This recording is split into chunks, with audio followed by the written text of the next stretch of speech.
Thursday, June 6, 2019. Coming up on Roland Martin Unfiltered, today's 75th anniversary of D-Day. You probably wouldn't know that because you didn't see many black soldiers, and so that's why we have a black show. We'll be talking with retired General Kip Ward, also the author of a book on black soldiers and D-Day. See, that's what we do here. We talk about black people.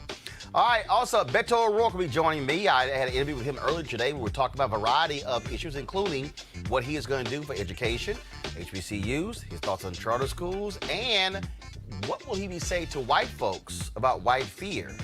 Yep, I don't want to miss that conversation. Black youth suicide between the ages of 5 and 12 has surpassed that of white children. What is going on? We'll talk to an expert. Plus, the editor of The Atlantic says writers who can write really long features are almost exclusively white males. I have something to say about that. And Central Park 5 prosecutor Linda Fairstein loses her Woman of the Year award from Glamour. It's about damn time. And guess what? More crazy-ass white women. Yes, we have video. It's time to bring the funk. I'm Roland Martin Unfiltered. Let's go. He's got it. Whatever the miss, he's on it. Whatever it is, he's got the scoop, the fact, the find. And when it breaks, he's right on time and it's rolling. Best believe he's knowing. Putting it down from sports to news to politics. With entertainment just for kicks, he's rolling. Yeah, it's Uncle Roro, y'all. Yeah, it's Roland Martin. Rolling with Roland now. He's funk, he's fresh, he's real, the best. You know he's Roland Martin now.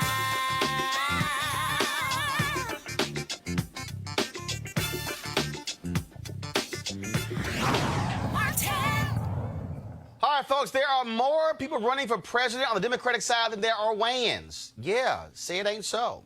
One of the folks is Beto O'Rourke, of course. He ran for the United States Senate, lost to Senator Ted Cruz, got within 2.5 points of upsetting him. That has caused a lot of his supporters to say he can make a real run for the presidency. Well, earlier this morning, he and I had a conversation. We talked about a variety of things, including his plan to register more than 50 million voters and make sure that an additional 35 million folks can vote in 2024. Here's our conversation. Well, first off, welcome to Roland Martin Unfiltered. Congressman Beto O'Rourke, how are things in your world? Things are great. I'm in Atlanta. We just had a voting rights forum last night. I'm going to get a chance to meet Stacey Abrams today, a little bit later today. I'm really looking forward to that on this same subject. And then have a chance to speak to a group later this evening before moving on to Iowa tomorrow. So grateful to be in Georgia. Now, let's talk about that particular issue. You've unveiled your voting rights platform, your issue that you have laid out. This is something that I have been obviously focused on for a number of years. The reality is that on the Republican side, there's this constant focus to suppress the vote all across the country, whether we're talking about Georgia, whether we're talking about Florida, Alabama, Mississippi, especially in North Carolina. And I say that this is, without a doubt, the plan and strategy of the National Republican Party, because they do not want to see black folks, young folks vote. They want to be able to shrink the population in order to maintain power. That's absolutely right. And I would add my home state of Texas to that list. Yeah, well, first of all, I'm also a native of Texas, so you're right. Texas is there as well. Yeah, we ranked 50th in voter turnout before 2018, and that was because of the tactics that you just described. The state legislature literally drew people out of congressional districts based on their race or ethnicity. The courts found that to be the case in 2017. In Texas, you can use your license to carry a firearm to prove who you are at the ballot box, but you cannot use your student ID at Prairie View A&M or the El Paso Community College to prove who you are at the ballot box. But we saw a lot of people in 2018 transcend those barriers. And in fact, young voter turnout in early voting was up 500%. You had one of the greatest levels of turnouts in a midterm election year in the history of the state of Texas. So there's a way to overcome this through people's organization and willingness to volunteer and get after it. But you've got to institutionalize that. And so our plan calls for bringing in 50 million new voters over the next 4 years. bring in 35 million new people to the polls who not just registered but are actually voting over that same time period, and then removing the barriers to voting. So stopping the purges of voter rolls that we've seen in those states that you've just described, perhaps most notably here in Georgia, making sure that there are no more discriminatory voter ID laws or racial gerrymandering, and then guaranteeing the sanctity of the ballot box, having paper ballots and or paper receipts, having full audits of all the elections that take place, and then making sure that we get big money out of our politics and have people just respond to other people, not PACs, not corporations, not special interests. If we do all of that within the frame of a new Voting Rights Act, then this democracy is going to fully function, and we're going to be able to meet those big challenges, whether it's immigration or economic inclusion, healthcare, or confronting climate before it's too late. But how do you speak to, and this is the space where I think it is the missing link. How do you speak to white voters to get them to understand that? And let me unpack that. A couple of years ago, I was at the Congressional Black Caucus Foundation annual legislative conference, and it was all the civil rights leaders. It was Secretary of State, the state of California. And I said, look, I said in 2016, there was a clerk in Wisconsin who specifically said she moved a voting location off of a college campus because too many young folks were voting, and she moved it to a far-out place with a small parking lot. What took place in North Carolina, removing those voting locations off of those campuses. Wisconsin, some 200,000 people were affected by that voter ID law. Even though the Obama administration, they approved it, their voter ID law in terms of the DOJ, federal judge had to pull in Governor Scott Walker and say, why y'all foot dragging on these voter IDs? And I think every time we talk about voting, in many ways, we're talking about African Americans, Voting Rights Act, and pre-clearance, but young white voters, older voters as well, are being targeted. And when I said to civil rights groups, you've got to tell white Americans, look, this ain't a black thing. Your voting rights are also being impacted. And I think that's also a disconnect there. Absolutely. I think you just made the case, and I think we could continue by saying it's not just the elections that are compromised. It is the policies that follow. So if Stacey Abrams were the governor of Georgia, you would have no new anti-choice legislation being signed that restricts a woman's ability to make her own decisions about her own body. Now, that affects women of color, but it also affects white women in this state. You might find some common cause in the policies that follow fraudulent elections like the one that was held in Georgia. Or you mentioned North Carolina, where I think fraud is the right word to use in a congressional district where the will of the voters was subverted. And thankfully, they're going to redo that election. I think the Democrats going to win if there is a level playing field. So I think you're absolutely right to say that we've got to find the common cause that makes this not just an issue important to communities of color, but an issue to everyone in America, because anything that any one of us wants to be able to achieve will only be possible if everyone is brought in to this democracy. And we're beginning to see some good changes in Georgia. As you probably know, there's the New Georgia Project, which is going to ensure that we get those registrations and folks actually out to the polls. In Texas, the Texas Organizing Project. So really from the grassroots, even before you have a new Voting Rights Act, people are taking matters into their own hands and making sure that everyone gets out to the polls. Let's talk about another critical issue, and that is, again, for you, the state of your campaign. You've been in it for a couple of months now. The pundits say you're lagging in the polls. How do, with so many people in this race, how do you get traction? How do you build that where people then are saying, hey, he has a legitimate shot at this? Or, because you hear people say, you know what? He should have ran for U.S. Senate. He should have stayed in Texas, built folks there, targeted John Cornyn. What do you have to do to gain traction in a field with 23, 24 candidates? You know, at its best, this race is going to be a competition of ideas. And so this bold proposal that we released yesterday on voting rights and making sure that more people are brought into our democracy, I hope helps to distinguish us. We've also released bold plans on climate change, bold plans on immigration reform. We've talked very passionately about a criminal justice system where we need to reform it by making sure that not only do we end the war on drugs, not only do we do away with for-profit prisons, not only do we end cash bail and expunge the arrest records of those arrested for possession of a substance that's legal in more than half the states in the country right now, but that we go well beyond that and confront the legacy of slavery and Jim Crow and segregation and suppression that is alive and well in every part of American life today. But I think there are some personal things that might also distinguish me as well. Coming from the U.S.-Mexico border, a community that doesn't just tolerate our differences, but embraces them, one of the safest places in the United States of America today, in El Paso, is safe not despite, but because we are a city of immigrants.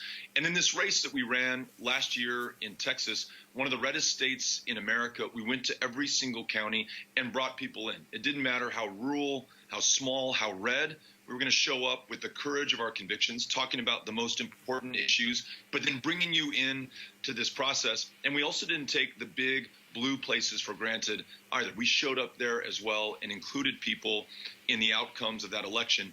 And though I didn't win at the end of the day, we got close. We won more votes than any Democrat had in the history of the state of Texas, won independence for the first time in decades, brought Republicans along as well. And as you know, we now have 2 new members of Congress, in part as a result, both Democrats replacing Republicans, 17 African-American women elected to judicial positions in Harris County. So we were able to help fix our democracy in Texas and bring more people in. I think that's the only way that you beat Trump in 2020. It's the only way that you bring this country back together again in 2021.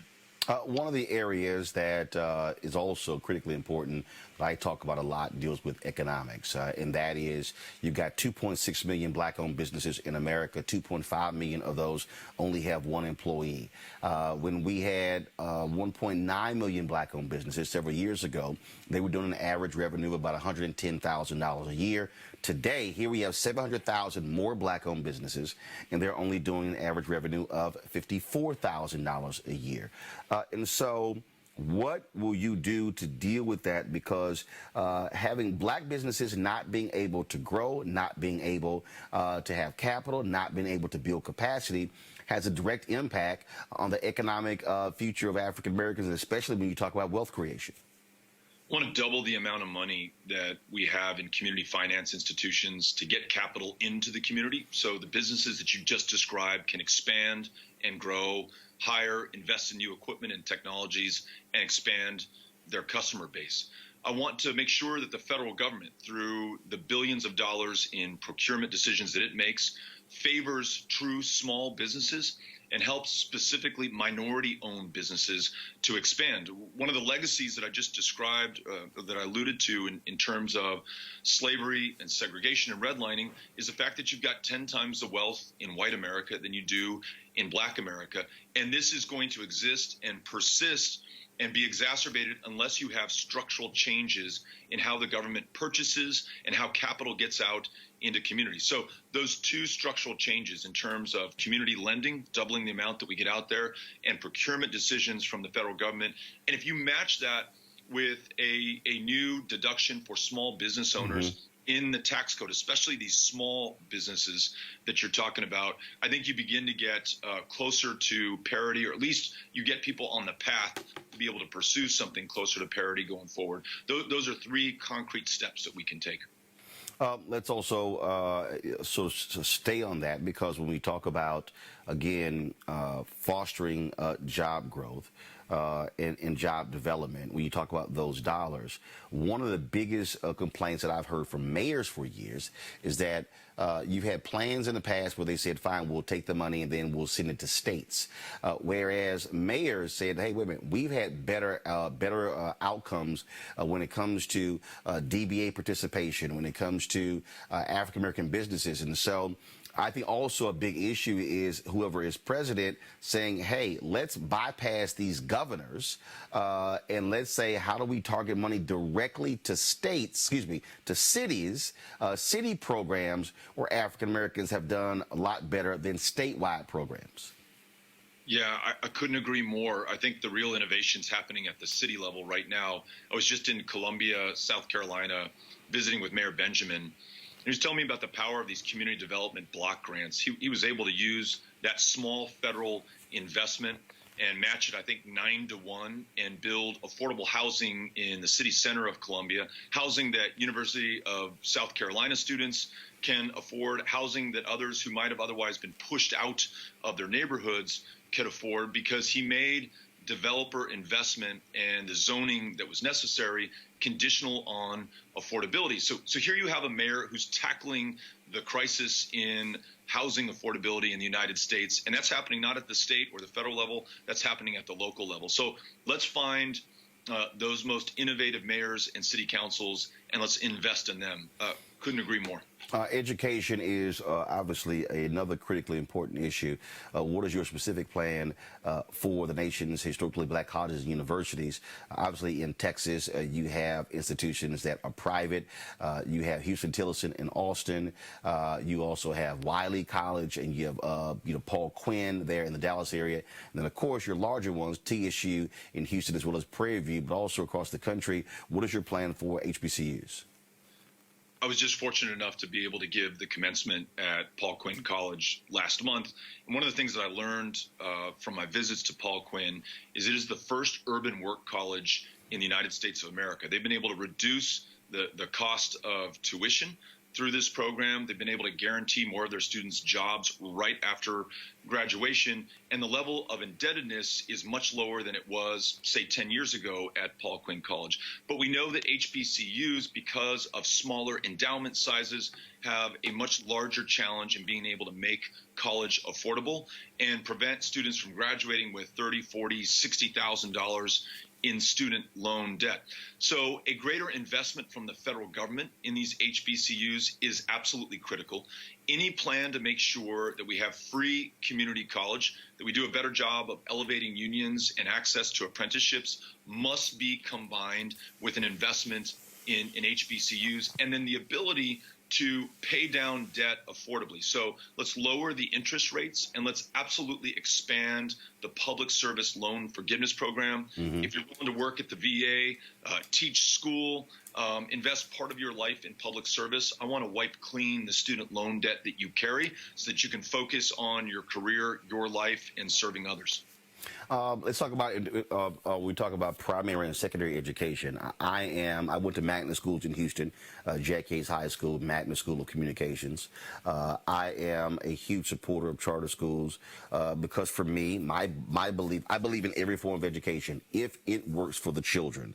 And so when it comes to charter schools, which is also an opportunity for African Americans to control schools, run the schools, control the curriculum, control the economics, what is your stance on public charter schools? So I think there's a role for charter schools for some of the reasons that you just described. But I think that there's not going to be an opportunity to charter our way through all the challenges or opportunities that we have. There's also some really extraordinary public schools in the city in which you were educated. We were visiting Kashmir Gardens after Harvey. And one of the things that the president of the Neighborhood Association told me is that we were hit by a storm long before Harvey. And he talked about just lack of social, educational services, the ability to get a healthy meal, kind of a food desert in that area. And we were passing Kashmir Elementary, and I said, well, this has got to be a poor-performing school. And he said, actually, this is really the bright spot in our community. It's a complete school. So not only do you have free and reduced breakfast and lunch, but you have primary and mental health care services at that school, which many kids are unable for whatever reason, perhaps because Texas failed to expand Medicaid, unable to access. But they're able to access them there at that school, world-class public school educators, instructors, and teachers. So I think investing in them, making sure that pre-K is universal across this country, that teachers can focus on just one job because they don't have to work 2 or 3 as they do throughout Texas and too many states in this country right now. That's going to necessitate greater federal investment in programs like the Individuals with Disabilities Education Act, Title I funding. Make sure that those are laboratories for innovation as well. So I think that public education can be foundational to our larger economic success, but we've got to make it a primary focus. And right now it is not. Well, I got a couple of minutes left, and so when we talk about also how we move forward, I said this to Senator Bernie Sanders, and I've said this to every other white Democrat. I believe that what we're seeing with Donald Trump is we're operating in this age of white fear, that we have individuals who understand the demographic changes in this country. How do you directly talk to white voters to get them to understand that this whole we keep hearing economic anxiety? I think white Democrats have to look white voters in the eye and say, you are being played on racial politics and the fear of the changes in the country. And I think it has to be explicit.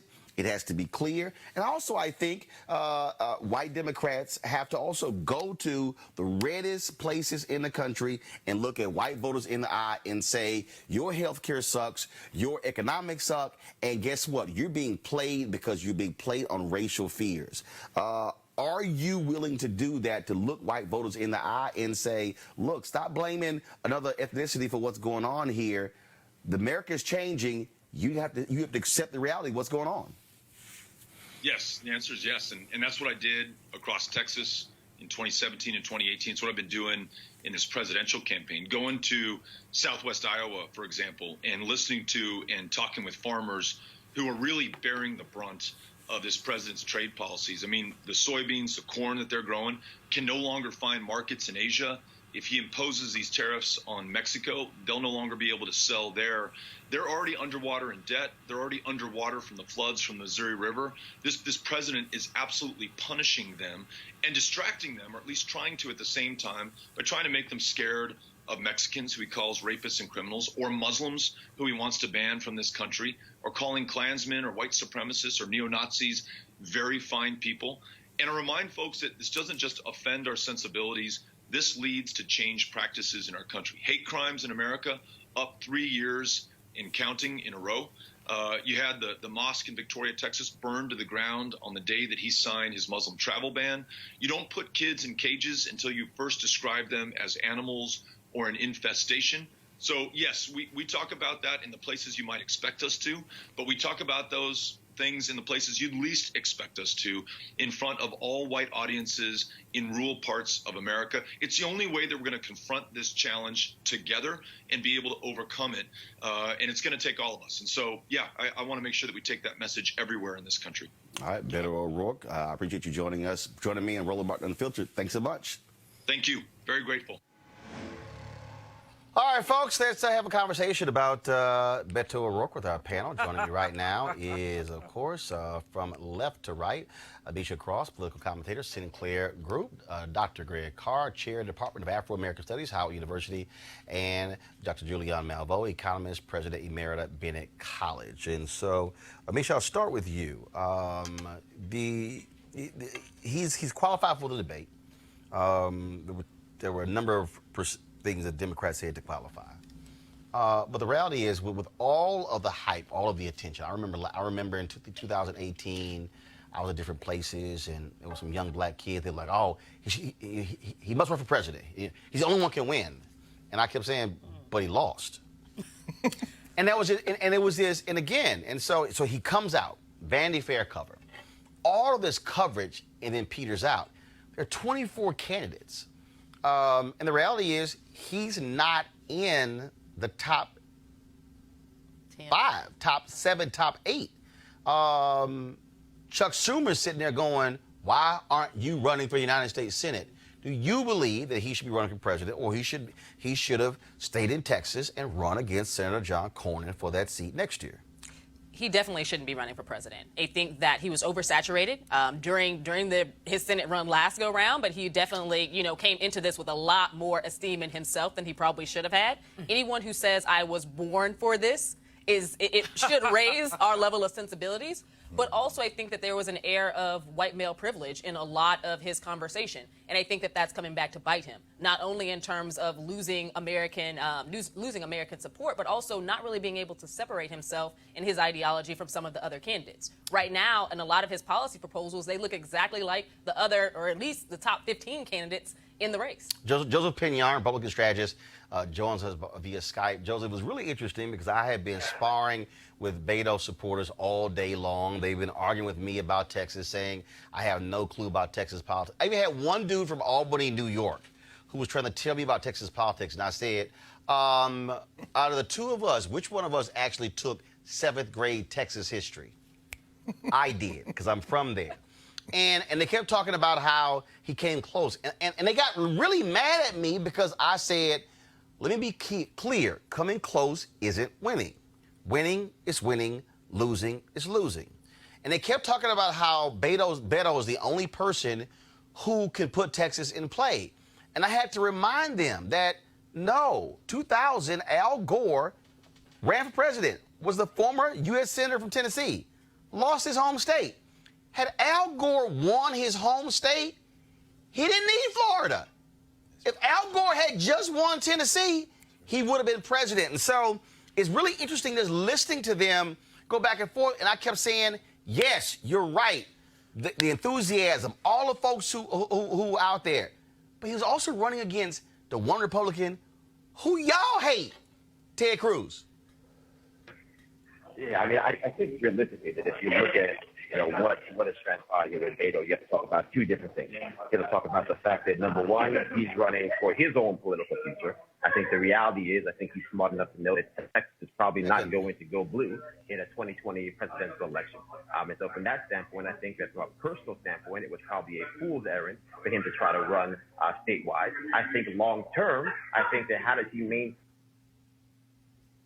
his aura? How does he make sure that he has a future long term? I think that he made a determination that the best thing for him to do was to go out there, run for president, put himself in this kind of air of superiority where he could potentially be an attractive vice presidential choice, or it might be the dog that catches the car in such a field and possibly find a way to win the nomination. Hold tight 1 second, Joseph. Hold on. I'm getting a lot of feedback. If my folks, can y'all find out if there are other people who are talking in the room, or is that our feedback coming through? And so let me know. Y'all can fix that. I appreciate it. When Greg Carr. Again, this is a extremely crowded field, and you have to stand out. And if you look at where we are right now, Vice President Joe Biden comes out. He's a front runner. Bernie Sanders, he's lagging behind. Look at all the media fawning coverage of Pete Buttigieg. He's there. But you look at the policy proposals being thrown out by Senator Elizabeth Warren.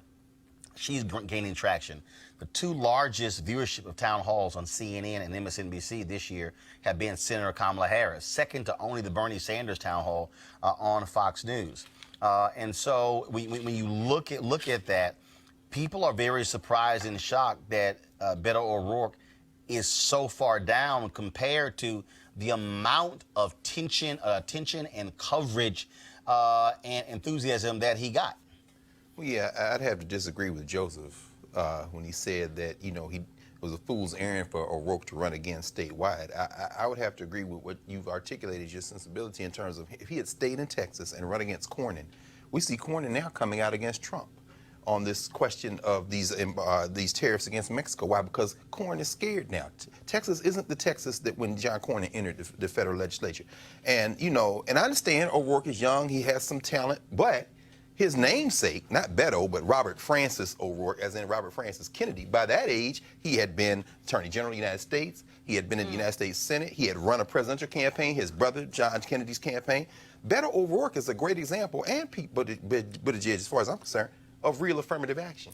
You're a white man who decides you're just going to run for president. Dude, but if you wanted to really advance that agenda, which a lot of that came from H.R. 1, the voting rights bill that the federal legislature passed, the Congress actually, advanced, then you would stay at home in Texas and help the Democratic Party flip Texas. That's your job, unless it's all about ego. But just a minute. Hold on. I'll come to you. So go ahead. This is simmering in white privilege. This is what this. He and Buttigieg are simmering in white privilege. They are failed candidate. Buttigieg, what, 120,000? Well, first of all, he's not failed. He actually was elected. He was mayor of South Bend. 120,000 people. 150,000. I know. In the case of Beto O'Rourke, he was a member of Congress. True. But he didn't do anything when he was a member of Congress. What legislation can we put his hat on? What can we say he stood for? I got you. You know, and so this, I mean, you had a great interview with him, but he is not worth two dead flies in my mind. If he was serious about doing anything, he would stay his behind in Texas and run for Senate, which he could win after the previous enthusiasm for him. But to run for president is like the hubris of these people who think that they can be president of the United States because they white. Make sure. Go ahead. In this conversation about him running for Senate in Texas, I think that there's a missing piece here. Castro is actually set up to run against Cornyn. And I think that Castro, to be honest, is a better candidate. I don't think that Beto would have been able to best Castro in any meeting. Yeah, but here's the problem. That's a good point. He's also running for president. So again, you have other what, Castro. No, you talking about? but you like have Lottie Dottie. Yeah, but what I'm saying is, you have arguably the two top Democratic candidates to run in Texas who are running for president, who are not in the upper echelon. That's just the reality. Joseph, I think we fixed the audio there. I keep hearing this line from Beto supporters and trust that they be coming at him saying that he scares Republicans. The reality is his run against Ted Cruz did get the attention of Republicans. But I also keep reminding people he was also running against the most hated Republican. President George W. Bush did fundraisers for Republicans all across the country. He refused to do one for Ted Cruz. And so to me, I think, and I totally understand. And yes, I can look at the numbers, the surge of independents, young voters across the board. But there were Republicans who hated Ted Cruz.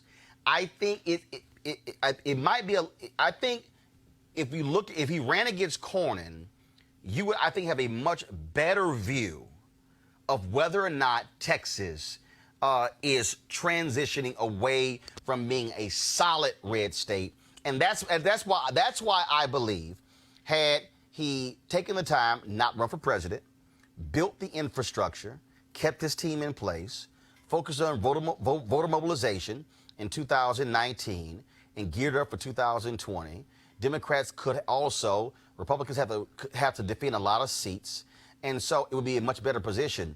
But I just think it's going to be very difficult to get the traction with all of these candidates. And I think if you get down to like September and October, and if he is not around 10, 15%, it's going to be a problem. No, I think realistically, if you look at it, I would tend to agree with the notion that Beto O'Rourke was probably not the best choice to be running for president of the United States. Having said that, I would say if you look at Texas, I would agree that it's no longer a solid red state. You're looking at a situation where you have Harris County, which is literally a county which is larger than Iowa. I mean, if it was a state, it would be the 25th largest state in the nation, right? So Texas is very much trending towards blue. But I think somebody like a Julian Castro would have been a much better choice to run statewide in Texas. I think if you look at it realistically, you're looking at a situation where the Texas situation right now is 4 years from now, right? So if I was giving Beto O'Rourke political advice, I would tend to believe and tend to lend myself to the notion that he had no business running statewide, because I think he would have ended up being a two-time loser with no political future. So I think if you're looking at it from just a raw political standpoint, yes, maybe it would have been better for the Democratic Party had he run statewide, had he continued to register voters. But I think it would have been unrealistic to think that he was actually going to be able to win statewide in this environment. Well, I'll say this here. I'll say this here. When you look at what's happening in Texas, first of all, Texas is Texas is not trending blue. So let me just unpack that. And again, this is going to hurt all the feelings. And again, we're going to sort out the audio issues with Joseph, so he's going to go away for a bit. We'll try to get him back once we sort it all out. It is down. So again, and this is really for a lot of the Beto people, okay, who are into hero worship. They're like, you're bashing Beto. I'm like, no, I'm not. I'm trying to explain to you what is reality. I am born and raised in Texas, born and raised in Houston. I've worked in Dallas, still own a home there. First of all, Texas used to be a state that was all blue. Democrats controlled the entire state. Senator John Tower was the first Republican elected statewide in Texas in 1984 since Reconstruction. 1994 was the last time Democrats actually won statewide. That year, George W. Bush beat Ann Richards. But if you actually look at the results from that year, the lieutenant governor, the attorney general, the comptroller, they were all the land commissioner. They were all Democrats. Those are the top 5 out of the top 6 positions. Now, it reached a point where Dallas County flipped all red. John Cruzo, the brother who's now the district attorney in Dallas County, had to run as a Republican to get reelected as a judge because no Democrat could win. Fast forward about 5 or 6 years. It flips. Lupe Valdez, Latina, lesbian, she becomes the sheriff in Dallas County. Cruzo runs as a Democrat. The DA, Democrat. Judicial positions, Democrat. This county flipped. Harris County flipped. Why? Because the Dems focused on what have a straight ticket balloting. Republicans used to dominate straight ticketing. Democrats figured it out. Why do you think they saw results? So what happened in 2017? Republicans in the legislature got rid of straight ticket voting in Texas because the Democrats figured it out and they took control in Dallas, in Harris County, Bexar County, which is San Antonio, Travis County, which is in Austin. They saw what was going on. The problem in Texas is, though, even with their gains in Dallas County and Harris County, Republicans still control every statewide elected position. And so all the Beto folks keep tweeting me, and I keep telling y'all, wake the hell up. Oh, it's going to turn blue. When you haven't won a single statewide position in 25 years, there's no such thing as we're about to turn blue. In order for you to turn blue, you got to win 1, then 2, then 3, 4, 5, 6, 7. What does that require? It requires strong candidates with infrastructure, with the ability to motivate, the ability to raise money, which is why you got to have your strong folks also running on the statewide level for U.S. Senate. But see, to the point of our panelists, and this may not be the case with Beto, and you think it is, that's fine. But you look at the guy who's from Montana. His wife said, we're only going to D.C. if he becomes president. They gave no consideration to the United States Senate. Right. But you know why? Because they don't want to be backbenchers. They want the power of the presidency. And yes, Donald Trump has actually changed this whole equation because everybody now thinks they can be president. But the reality is, but you look at Senator Kamala Harris, district attorney, attorney general, United States Senate, now she's running. And so as we're watching this whole thing, just understand that's the case. I'm going to put a prediction down right now. The first debate is in a couple of weeks. The second debate is going to be in July. I'm telling y'all right now, it's at least 8 of these people ain't going to be around come November. Because you can't get to November and you're polling 1, 3, 4%. Just ain't going to happen. And so what is required, though, to have candidates who, and guess what? The people who also are running for president could drop out and still run for United States Senate. Watch some of these things transpire, and I'm just saying you need to check it out. So we'll see what happens. But I appreciate Beto O'Rourke joining us, and of course there were other candidates who we're going to be talking to as well. Look forward to having those conversations. And I keep telling y'all, so stop asking me who's going to win. Nobody knows. Joe Biden, of course, yesterday came out and said he supports the Hyde Amendment, which the other Democrats candidates have been nailing him. Guess what? He could screw up in one of these debates. Let me also give y'all history, those of you who somehow refuse to understand the past. 2007, Senator Barack Obama was down 25 points to Hillary Clinton in August of 2007. That's right. In October, there was a debate in Iowa. She was asked a question about driver's licenses for undocumented workers. She blew the question. That was the door that cracked open that Obama walked through. That's how he was able to gain traction, and then he beat her in Iowa. So please, don't send me any crap right now about a poll showing this, showing who's beating who in Texas, who's leading right now. Folks, It's a whole lot that's going to go down between now and the first state that votes, and now and the second state. And even when Iowa votes, guess what? Early voting would have already started in California. So this is an entire different election. And so let folks debate in June, let them debate in July, and then we'll have a different conversation in August. But right now, I ain't getting excited about nobody. Because hell, at the rate we going, everybody ain't declared. Somebody else may run. Wow. So can we just say bye, Beto? No, Bye, Beto. I'm not going to say bye, Beto, because guess what? Things could change. But the bottom line is, by November, we'll see actually who has sea legs and who's in this thing. All right, going to a break right now. We come back. We're going to talk about suicide among young African Americans. We'll also talk about white privilege in media. And y'all know I got to show y'all some crazy-ass white woman. Oh, yeah, we got a little bit more stuff right here. Roland Martin Unfiltered. Back in a moment. You want to check out Roland Martin Unfiltered? YouTube.com/Roland S. Martin. And subscribe to our YouTube channel. There's only one daily digital show out here that keeps it black and keep it real. It's Roland Martin Unfiltered. See that name right there? Roland Martin Unfiltered. Like, share, and subscribe to our YouTube channel. That's YouTube.com/Roland S. Martin. And don't forget to turn on your notifications so when we go live, you'll know it. All right, y'all, for the first time in the history, the rate of suicide by young black children between the ages of 5 and 12 has surpassed that of white children. In addition, according to the Journal of American Medical Association of Pediatrics, black boys are at even greater risk due to factors like racism, depression, and exposure to violence. What is going on when it comes to suicide in black kids? Joining me now is Jan Desper-Peters, Executive Director of the Black Mental Health Alliance. Jan, glad to have you here. So what's going on? Thank you. Even the publication that was put out by the American Medical Association realistically states that they don't know. They don't know why.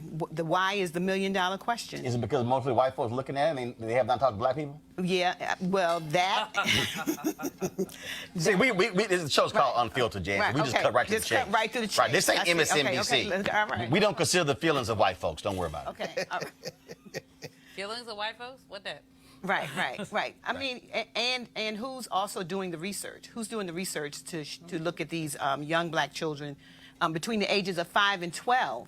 The first time in 10 years in them looking at this research and seeing that the rates are double that of white children between the ages of 5 and 12, which is, kind of unprecedented. But the Congressional Black Caucus also has declared this a state of emergency, and Representative Bonnie Coleman has formed a task force with other members of Congress, and then subsequently formed a work group that's going to be chaired by Dr. Michael Lindsay, who's doing a lot of research around black children and suicide out of the New York University. Now, is it also, do you believe also that there's more reporting? Or is there more reporting of, because previously, they didn't even care what happened to black kids. Right. I think that definitely plays a part in it, that there's more reporting, that there's more of a magnifying glass on what's going on, not just with suicide, but with homicide. And so the numbers are so staggering with regard to black young people in general, but especially black males, that there is a lot of just people looking to see what's going on with our young children. I want to push back a little bit when you talk about young males, because there is significant evidence that young black women are also committing suicide at higher rates, that they're being bullied more, that all of the things that visit women, body image, etc., affect young black women. In addition to the fact that young black girls are not seen as girls, as children. Right. They're seen as women when they're as young as 5, 6, 7 years old. So what is the research showing about our girls, and what can we do about our girls? You're right with regard to the bullying piece, and the whole mean girl analogy is very real still. And that when we look at the children, the research does show that the young black males have a higher rate of incident than the young black females. And to what extent are we looking at adverse childhood experiences? So the ACEs scores for African American kids are typically a lot higher than they are for any other demographic of young people, largely because of growing up in poverty, but in all the societal ills that come along with that. Right. Having a parent who's incarcerated, having lost friends and loved ones to gun and gang violence, and all of those things help to, push that ticker point up. This is a very personal issue for me because I lost my brother at 12. He committed suicide. Mm-hmm. So when I think about what's going on with young people, particularly African-American boys, and how they are handling a lot of what's going on around them. My brother committed suicide 4 months after my mom died of cancer. Mm-hmm. It is a very real and very evident thing in my family, but also something that I see kids having to cope with across the country. Being someone who worked in education for a long time, when we think about suicide, when we think about mental health, it is not necessarily regarded in the same way in our community Absolutely. as it is in others in terms of seeking counseling, seeking help. It is seen as a weakness for black people because we have that. You're supposed to be that strong black woman. You're supposed to be that strong black man, irrespective to so much of society tearing you down every day. Right. So I'm wondering, within the research itself, how does that play out for youth? Well, a couple of things that you said. One thing is that there is still a lot of stigma around mental health and mental illness in the African American community. There is a lot of not talking about it. There are a lot of cultural norms where we as people tend to want to keep things in our home. You don't take this outside of your home. And because of that, because we haven't talked about it, we haven't learned to talk about it, right? And so now, I don't know who's at the age where they're having children go to a pediatrician, but the pediatricians are now making assessments and screenings, and they're asking these young children, have you ever thought of harming yourself? Do you feel safe in your home? Are you being bullied? So it's a whole list of screening that goes on now that wasn't going on, let's say, 10 years ago. Greg, final comment. Just, Jan, first of all, thank you for the work because, this is so important. Our communities have never been safe outside of our communities. Wilma King's work on childhood during slavery. Black child death is nothing new in America. But what can our communities do to perhaps put a floor under these children? Because 5 to 12, and I'm sorry to hear about your brother. This is absurd. Right. What are some of the things that you see on the ground as you're working in the community, Baltimore area or wherever in the country, right, where we can kind of stand between this society and our children and help them at this point? One of the things that we do a lot of work, like you say, in Baltimore, and we do a lot of work with parents, and we're trying to have them have the real conversations. So more than just the talk around what your child does if they encounter law enforcement, yes, but also the talk around what your child is doing when they're feeling a certain way, and being able to identify and name those feelings, and not just from the traditional sheet where they show the different faces, but be able to have words that connect to their actual feelings, and then have adults pay attention to the children. We are gone are the days where children are seen and not heard. Yes. We really need to step back and create a new paradigm around that. Where should folks go to get more information if they are concerned about their child, niece, nephew, cousin? So the Black Mental Health Alliance's website is blackmentalhealth.com, or they can call our office at 410-338-2642. All right, Jan Peters, we appreciate it. Thanks so much. Thank you. Thank you all. It's so important. All right, today marks the 75th anniversary of D-Day. Of course, that was when the Allied invasion of Normandy. More than 9,000 Allied soldiers were killed or wounded, but their sacrifice allowed more than 100,000 soldiers to defeat Adolf Hitler in Germany. And of course, mainstream media, they've been covering this story all week. Donald Trump is overseas along with many other American leaders, but you have not seen lots of attention focused on the role that black soldiers played in that battle. Joining me right now is retired Army General Kip Ward, and also the author of the book, The Forgotten, Linda Herview. That particular book is about, of course, black soldiers and World War and D-Day. And before we go to them, hear the words of some of the soldiers who actually served.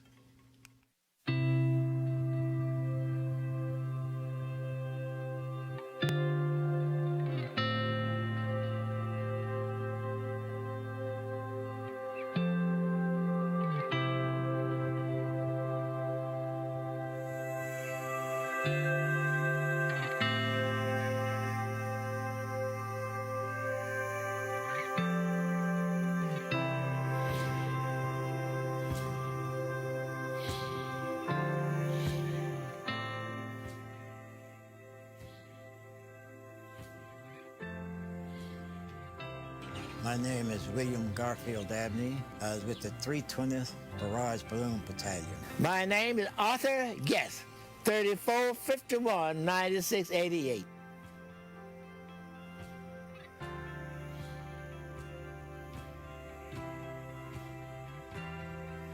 And one reason I ain't had no reason to go fighting because the American wasn't that good a place to fight for, not for a black man.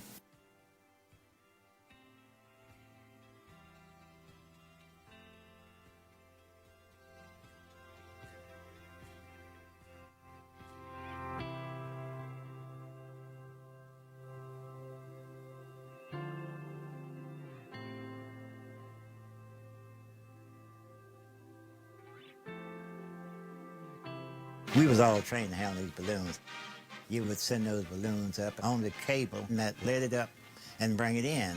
It was something like a canister bomb, and it would pull the bomb right down into the wing of the plane, and boom, the plane would blow up.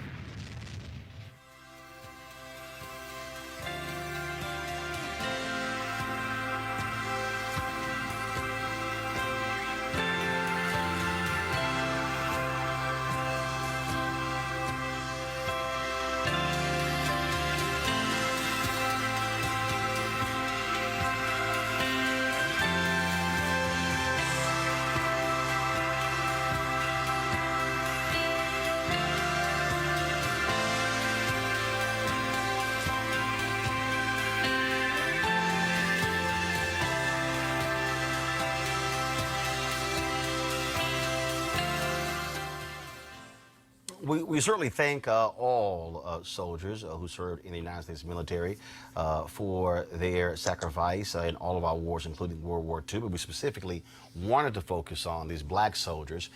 Kip Ward, you're one of the very few African Americans to ever attain the rank of 4-star general in the United States Army. And when you think about what these brothers went through, and these were brothers who went through this at that particular time, they were fighting on 2 battlefields. They were fighting for America against Hitler, and were fighting against America because of racism at the same time.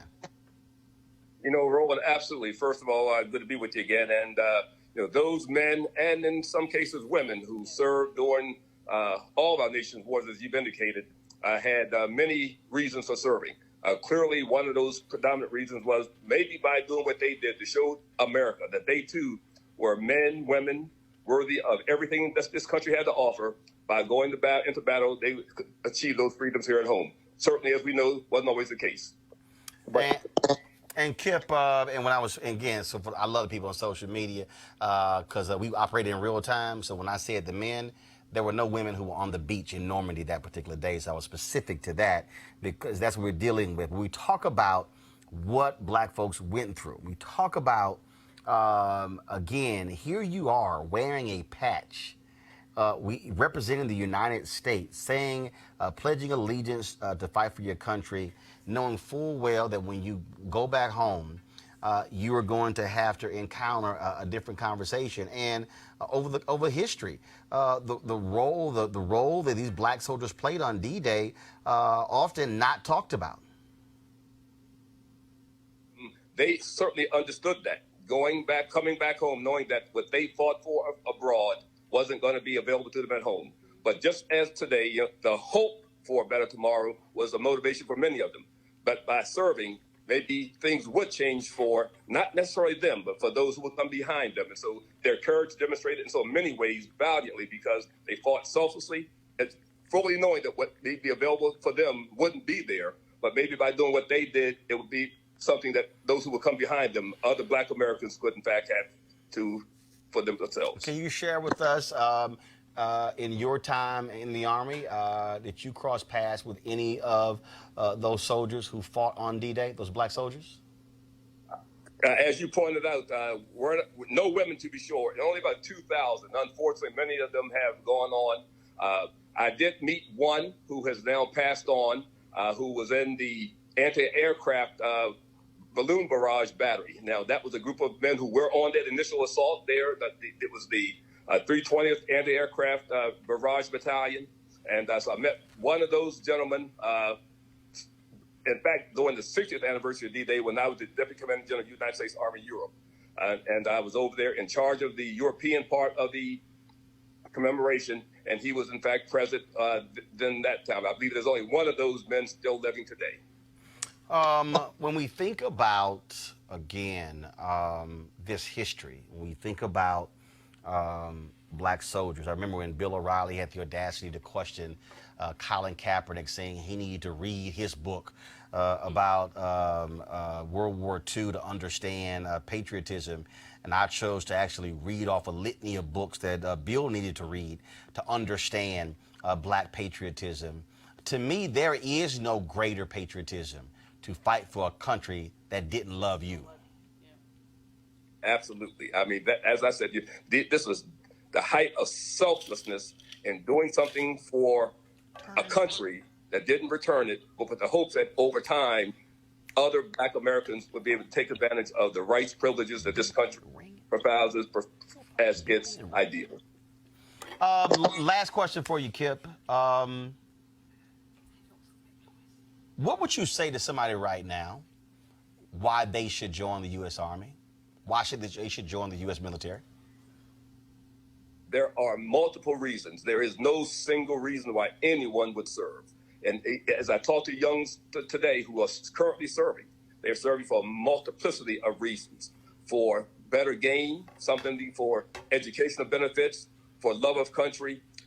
These men and women serve today for reasons that are personal, that are societal, wanting to give back in some cases, wanting to better themselves in other cases, for the love of country in some of those same cases. And so there is no single reason why young black men and women serve, for a multitude of reasons. And thankfully, they do continue to serve because it is, in fact, that service that over time I think is important that this nation will ultimately come to understand, acknowledge, and have huge respect for. It's there in some degree, clearly more to go. All right, then. General Kip Ward, always good talking to you, man. Say hello to the wife. I shall. We'll do that for sure. Thanks very much. I appreciate it. Thanks a bunch. And folks, just some history. Kip Ward, he was the first commander of AFRICOM. That was the 5th command that was created under President George W. Bush. He was the first commander of AFRICOM, and again had achieved the rank of 4-star general. Also, we're scheduled to have Linda Hervey on the show. Guys, put the cover of her book up so I can let folks know. And that if you don't have it, just go to my iPad. The book is called Forgotten: The Untold Story of D-Day's Black Heroes at Home and at War. Guys, can y'all fix this? I don't know why you're not being able to see it. So fix that, please, because I'm showing it's connected right here.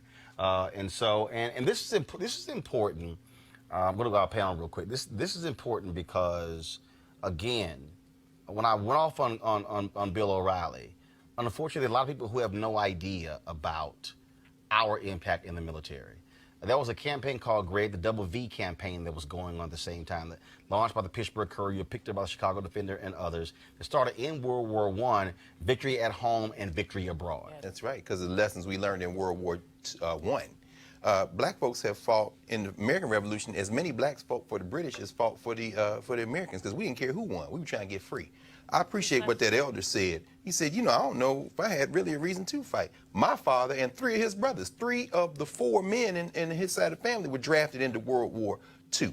My Uncle Virgil fought for the Red Ball Express. Those were the brothers they sent out to refuel the tanks. If a German sniper hit that thing, they went up in flames. Emmett Till's father was executed by the United States military. He's buried in a segregated cemetery in France, and that ring that was on his finger at the time, that's how they identified his son's body in Mississippi, because he was convicted of the crime of sleeping with white women. So it's called the paradox. Julian, hold on. Great finish. No, the reason I'm just saying this is that the book's like Forgotten. Another book called Liberators. You talked about Sister Leah Chase, Love, and Patton. General Patton, the 761st Tank Battalion, those were some of the first brothers who went in and broke into Auschwitz and the German to the concentration camp for the Jews. We are all up in this history, and finally, as you said, Double V, and you've talked about this many times, victory here, meaning what? We ain't going to halfway world to fight white supremacists and come back here and get lynched. That triggered the civil rights movement when those soldiers came back. Julian, hold on one second. Go to my iPad, please. I want to show you that. The book is called Patton's Panthers of the African-American 761st Tank Battalion in World War II by Charles Sasser. So I wrote a book after September 11th called The Paradox of Loyalty. Yes. The subtitle was The African American Response to the War on Terrorism. It really looked at that paradox of us fighting for the right to fight. Black people fought for the right to fight, to be considered Americans, even as we were not considered Americans. Black men marched down 125th Street in Harlem in 1919, saying, we are veterans, we want to be respected. And those veterans, many of them were lynched in uniform because they dared step up and say, we have the right to our American privileges. And so while I definitely respect our elder who was quite eloquent, I think that we also, as we heard the Orange Man talking on D-Day, I didn't listen to it, but go ahead. well, I listened to a little bit of it None of it. because I'm an insomniac, so I listened whatever. to none of it. He's talked about, can we all be united? No, Maryland farmer, we cannot be united when you basically disunite us. Fake and bone spurs. the fact is that we have never looked at the contributions of black people to this country. And I would just lift up the name of Dr. Olivia Hooker, who was in the Coast Guard, the last survivor of Tulsa, who fought to be, she wanted to be a Navy woman. They wouldn't accept her. She went to the Coast Guard. Our people, many of our people, not me, but many of our people are so patriotic that we will fight for the right to be American, and America continues to reject us. Misha, go ahead. That was going to be something I touched on. I think that having our patriotism questioned as black people because we want to protest, because we want to exercise our constitutional rights, because we want to be able to walk down the street and not be accosted, that's a problem. Because we've had African Americans serve in every major military advancement that this country has ever known. We have served as spies. We have served valiantly and died on the front lines and not been respected coming back. Our families have been left to perish. And to fight for a country and to preserve that, to have the idea full-fledged, to believe in democracy, even when you don't ever see it fulfilled at home, I think that has to be something that America takes into consideration. Working in a news station today, there was nonstop coverage of D-Day. Period. Did not see one single contribution of an African American. And nor make the distinction that not all soldiers were equal during D-Day. All right, folks. A little bit later, at the end of the show, I'm going to actually play for y'all that commentary I did. Bill O'Reilly, more than 7 million views on Facebook, about 300,000 on YouTube. And so if y'all missed that, let me warn you in advance. Okay, first of all, it's on YouTube. I spit a bunch of books. So don't be sending me an email saying, Roland, what are the books you name? It's right there. All of them, the picture, name, author, you got it. It's all there. And so we're going to go to a break right now. We'll be back at Roland Martin Unfiltered. You want to support Roland Martin Unfiltered? Be sure to join our Bring the Funk fan club. Every dollar that you give to us supports our daily digital show. There's only one daily digital show out here that keeps it black and keep it real. It's Roland Martin Unfiltered. Support the Roland Martin Unfiltered daily digital show by going to RolandMartinUnfiltered.com. Our goal is to get 20,000 of our fans contributing $50 each for the whole year. You can make this possible. RolandMartinUnfiltered.com.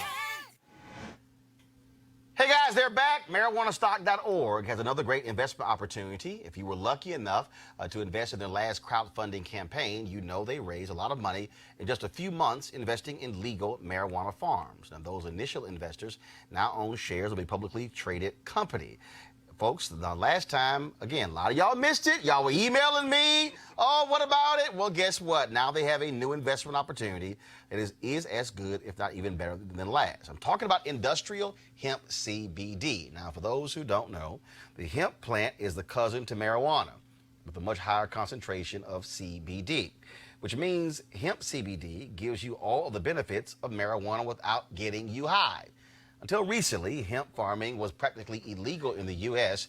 and heavily regulated by the DEA. However, the 2018 Farm Bill changed all of that, making it legal to grow hemp CBD in the U.S. and creating one of the largest commodities worldwide. They need land to grow all of the plants. This makes for an incredible investment opportunity, and that's where our good friends at 420 Real Estate come in. Now, first of all, they're black.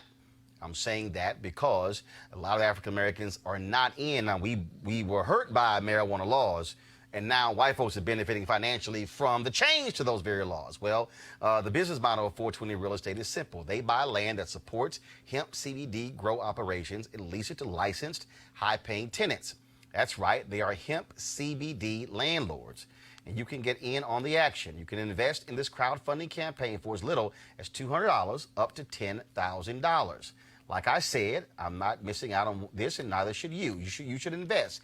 Go to marijuanastock.org, marijuanastock.org. You can get in the game and get in the game now. Also, a programming note, tomorrow on the show, we're going to have some sisters here in the studio talking about marijuana, because in D.C. This weekend, they actually have, let me find it right here, you can go to wgsummit.com, wgsummit.com. It is called the 2019 Women Grow Leadership Summit, and it's black women who are disrupting the cannabis industry. And so they're meeting in D.C. Tomorrow and Saturday. And so we're going to have the president and CEO on the show tomorrow to talk about that. All right, folks, let me give you some word about Linda Fairstein. You know, she was the prosecutor who put away the Central Park 5. She's made a ton of money writing books. Well, guess what? She had to resign earlier this week from Vassar College, as well as another group there in New York. Now she's been stripped of Glamour Magazine's Woman of the Year Award, which she got in 1993. They now admit that they were wrong. This all comes on the heels of Ava DuVernay's drama series on Netflix called When They See Us. The petition to call for her to lose her book publishing deals and for Amazon to remove her books has now surpassed 25,000 and maybe as high as 50,000. I'm going to double check in a minute. It's on change.org. And so we certainly shall see what happens, but she should lose everything. Everything. Everything. No speeches, no books, no awards, nothing, because she is still walking around saying that those 5 committed the act, and we know that's a doggone lie. All right, crazy white people. Y'all know what that means. No charcoal grills are allowed. I'm white. I got you, Carl.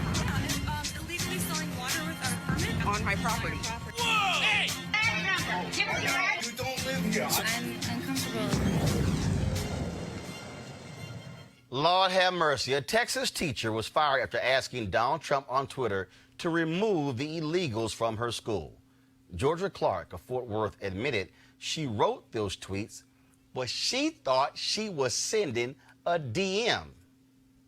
Here's why her dumb ass should have gotten fired, because if you don't know the difference between a direct message and a public post, you shouldn't be teaching anybody. In fact, you should have your students teaching you what's going on. The Fort Worth Independent School District voted unanimously to fire her because of her comments. She also had made some other comments before where she was criticizing Latino students there as well. 63% of the school district, y'all, in Fort Worth is Latino. My God. Girlfriend is cray-cray. Not only, I mean, I don't understand, like you said, what do you call it, Roland? The crazy Crazy-ass white people. I don't understand how somebody who is a teacher actually targets her students publicly and then sends a message to the orange man as if, I mean, it would be hilarious if it was not so distasteful. And I thought I was seeing the DM. I was going to say, like, that doesn't help matters. We talk about training people against implicit bias. She is extremely explicit in her bias and thinks it's okay if she says these messages privately. But I will also say that, you know, coming from a president who has thrown down when it comes to immigrants, who has made it very clear that he despises those of Latino descent, she thought that she was at home and on friendly ground. He sent a dog whistle. She responded to the dog whistle. But frankly, it does not hold water in Fort Worth, Texas, where 63% of the young people are Latino. Well, you can't do that. I don't disagree. I am concerned a little bit about this First Amendment issue because we can all agree when you see a white supremacist or a white nationalist. The question will become when they turn that lens on one or more of us. What happens to the black woman, for example, who says something in a classroom or that is clearly provable by facts that says about World War II or something, and somebody doesn't like it? Next thing you know, they want to get rid of her for something she said and say, well, no, but you look in that case now, speech is a precedent. I mean, I'm with you on this Linda Fairstein thing. I mean, you know, she should lose everything, but the question becomes, what happens when Amazon removes her books and then turns around and removes Farrakhan or Jeremiah Wright or your mine. books, right? And then, so I don't know where we're headed, but I'm just concerned because white supremacy never does anything without a plan after the first thing they've done, and that's the thing I'm a little the First Amendment piece, Greg, is really important. Dr. Carr, is really important for us to understand the First Amendment piece. But the other piece of it is the whole notion of what's happening to our nation and the fact that we are more diverse and that people have to be not tolerant, but accepting of the diversity that we're experiencing. Well, speaking of diversity, folks, they're lighting up Jeffrey Goldberg. He's the editor-in-chief of the Atlantic magazine. Why? Because he made some comments that dealt with the issue of diversity in journalism. He says that pretty much the people who can write long-form pieces, 10,000-word pieces, exclusively white men. This is a quote. It's really, really hard to write a 10,000-word cover story. There are not a lot of journalists in America who can do it. The journalists in America who do it are almost exclusively white males. Now, some have said that he was trying to make the point that they are trying to fix that. But in fact, I want to pull something. Let me pull this story up because he actually said something else that I thought was interesting, which is really going to be the focus of my commentary on this. Because y'all know, I have no problem at all sitting here jacking these folks up because of what they do. And you have to, and remember, y'all, I am in the business of words. I listen to what people have to say, and I go through the whole deal. And so this is actually what he said. We continue to have and actually it was a column he wrote. It was a column he wrote where he took questions from folks, their audience. He said, we continue to have a problem with the print magazine cover stories, with the gender and race issues when it comes to cover story writing. Of the 15 print issues the Atlantic has published since January 2018, 11 had cover stories written by men. Quote, it's really, really hard to write a 10,000-word cover story. There are not a lot of journalists in America who do it. The journalists in America who do it are almost exclusively white males. What I have to do, and I haven't done this enough yet, is again about experience versus potential. You can look at people and be like, well, your experience is writing 1,200 word pieces for the web and you're great at it, so good going. Now let me unpack that. Here's the fun. Now, again, you're looking at somebody who is Vice President Digital for the National Association of Black Journalists, lifetime member, third time being on the board of directors, previously secretary, before that, the National Student Representative. You're talking about somebody who went to a communications high school in Houston. So essentially, I've been doing journalism since I was 14 years old. That is the last 36 and a half years. What I have experienced in 36 and a half years in this industry has been white supremacy. Meaning, if you truly look at that statement, what he is saying that, the people who really can write long 10,000-word pieces, they're white men. Y'all, that's white supremacy. Meaning you think you're better. Now let's unpack that. The reason he's saying that is because if you look at the magazine industry all across the board, who do you largely see? White folks. When Spike Lee did one of his previous movies, he said, I will not do any magazine interviews unless you send a black journalist. Oh, white folks lost their mind, but it forced them to look at their newsrooms. They looked up and went, damn, we don't have anybody to send, because they didn't even acknowledge that it was an all-white newsroom. This is the equivalent of saying, you know what, it'd be great for an African-American to be the CEO of a company, but you know what? Those with the experience to run companies are simply white men. But see, what bothers me is when he talked about this whole issue of, when he said experience versus potential. See, if you are a real editor and you want to fix this problem, and then you have individuals who work at your place who are black, and they've written 1,200-word articles, do you know what you do the next time? You assign them a 4,000-word article. And then when they do a 4,000-word article, you assign them a 7,000 or 8,000-word article. And then when they've done that, you assign them a 10,000-word article. Actually, it's not hard. I've run 3 black newspapers.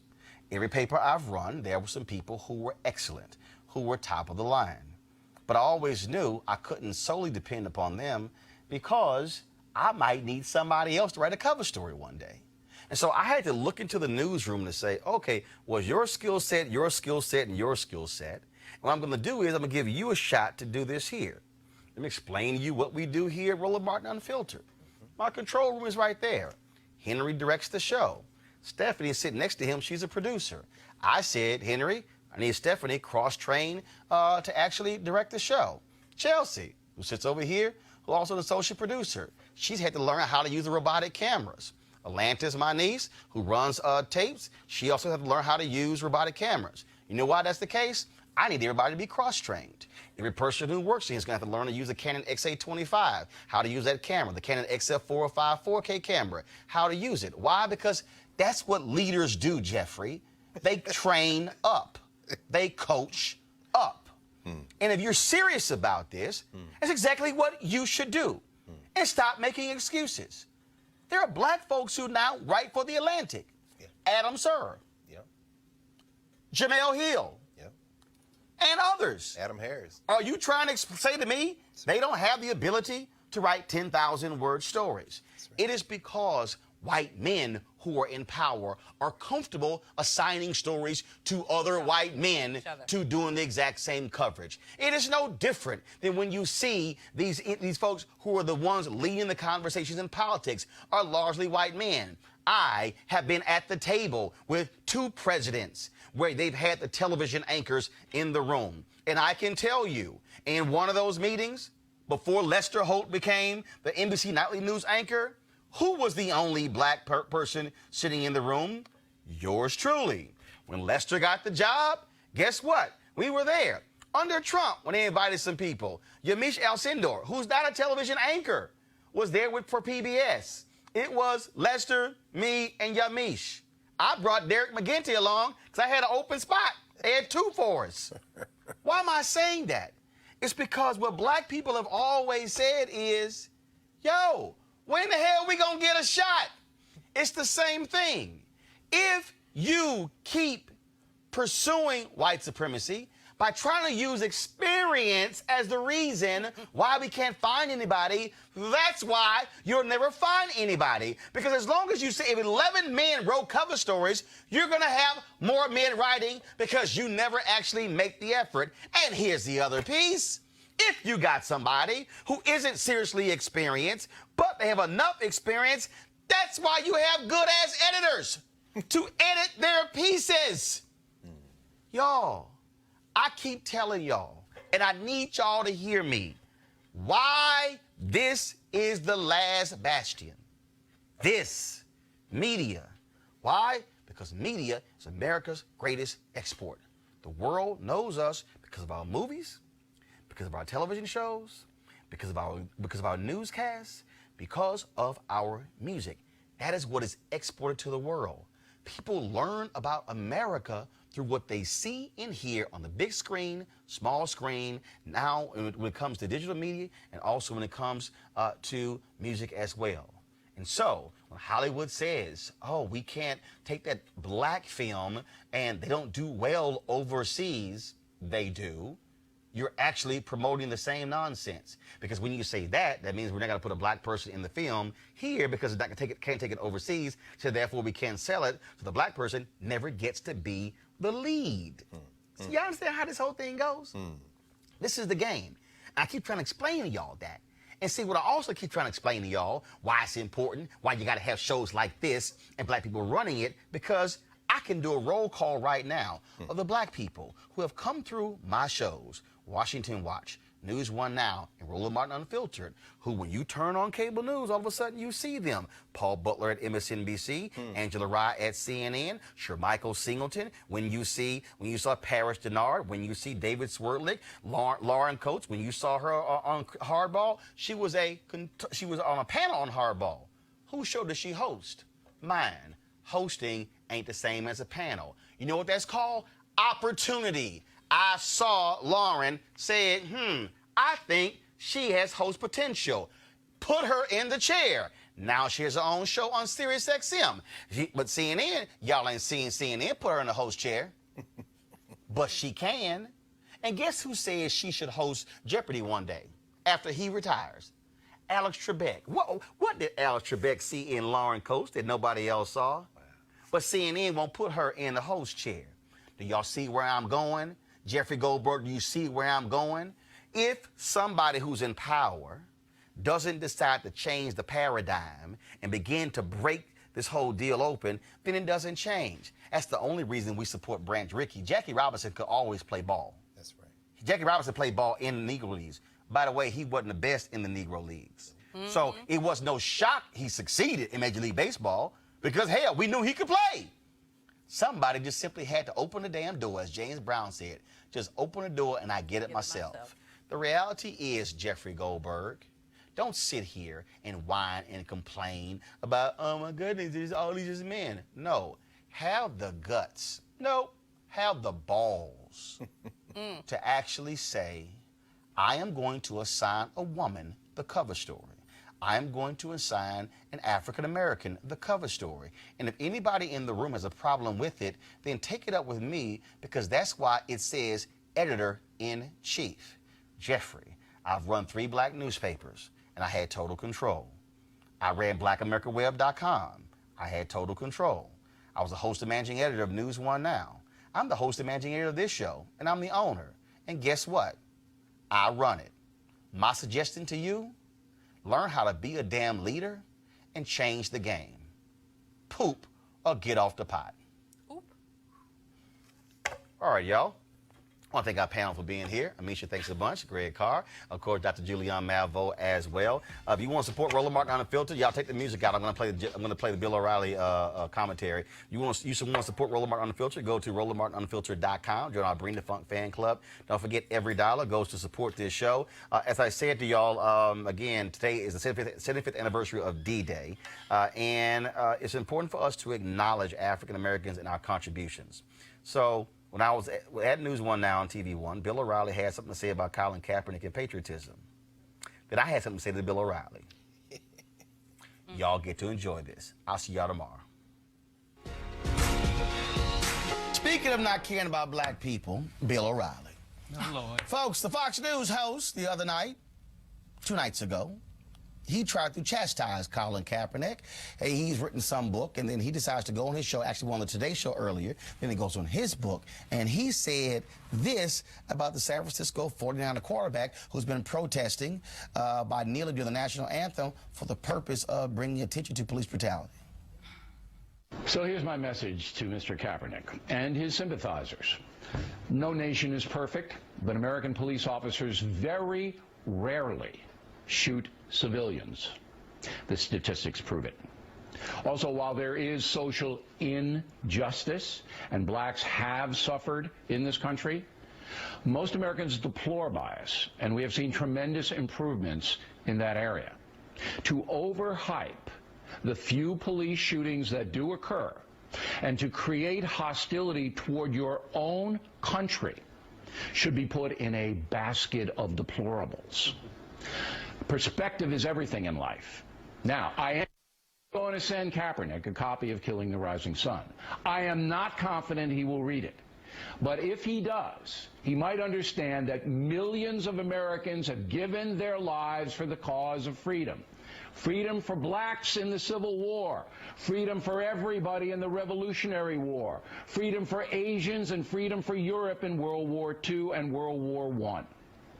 I do not respect Colin Kaepernick's actions. I think he is wrong in the extreme.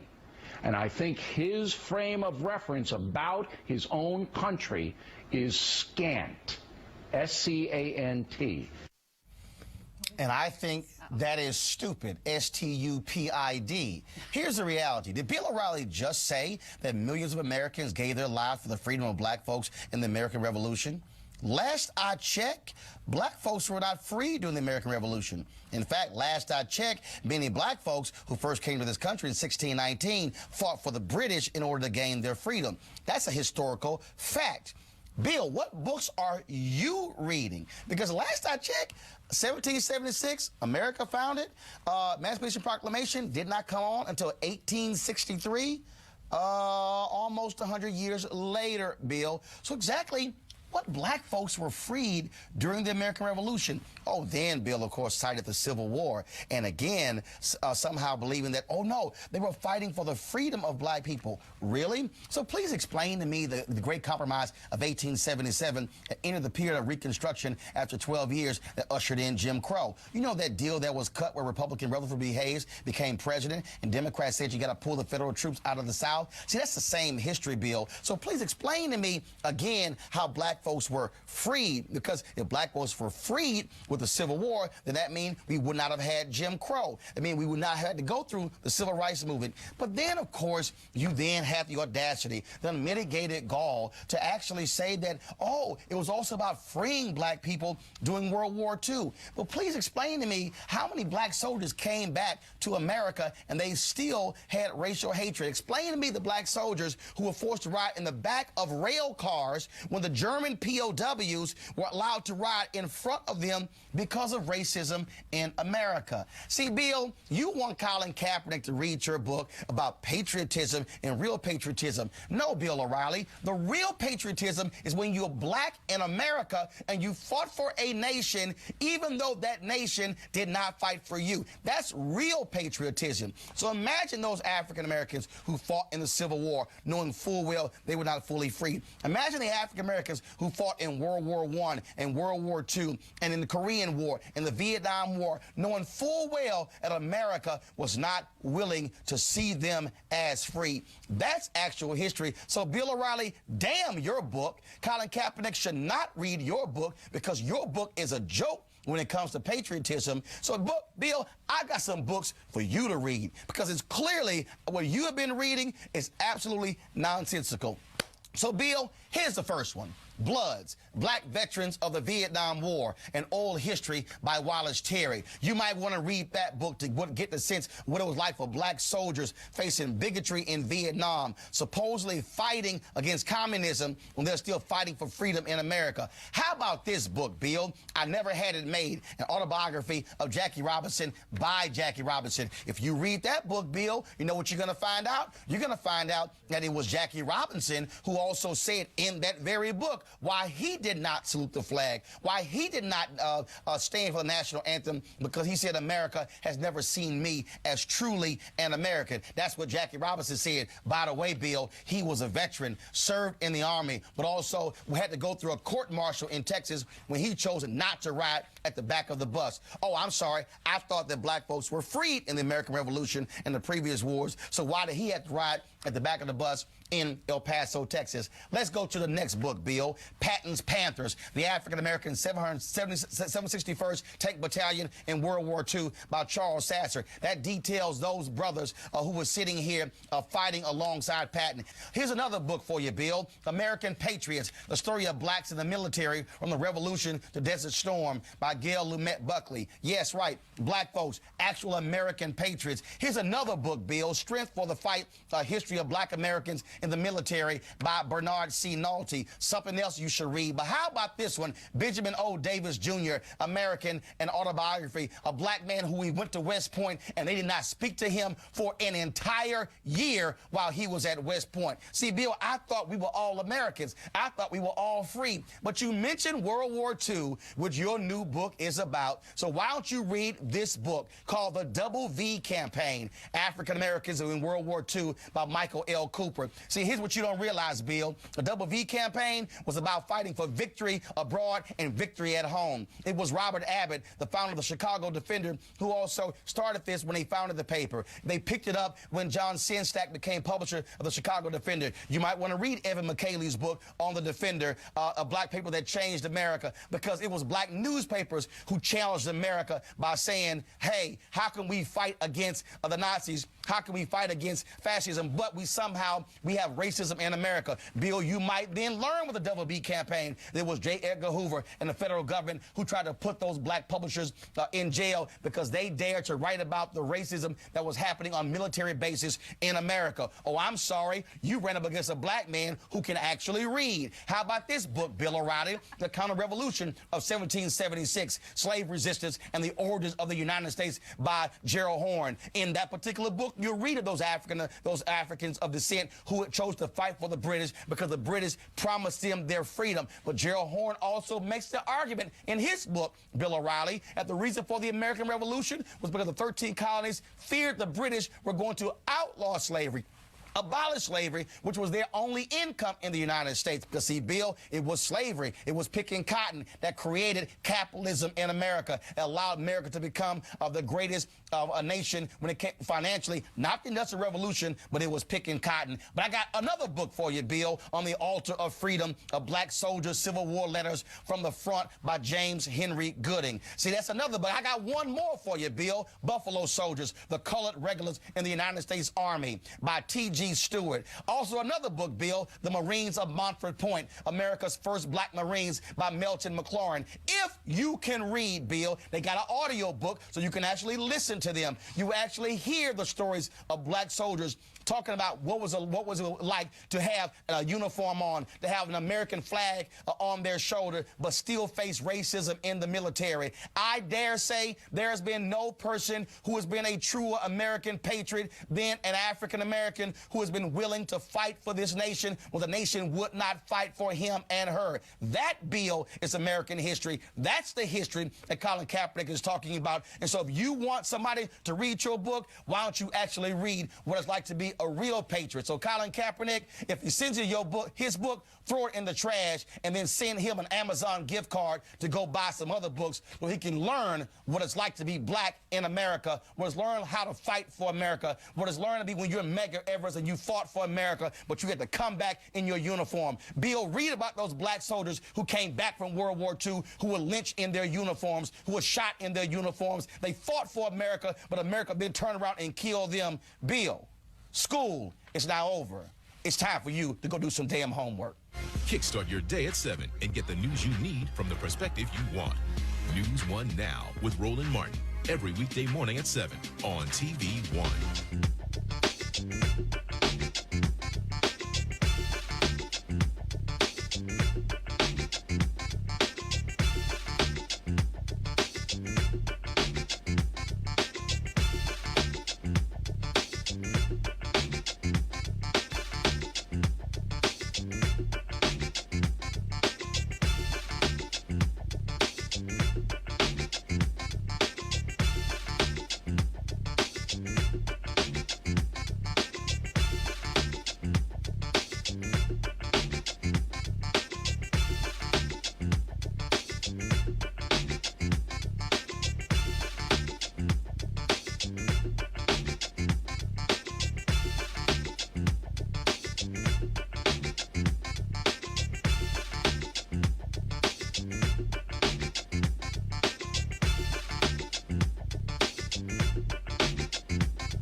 You want to check out Roland Martin Unfiltered?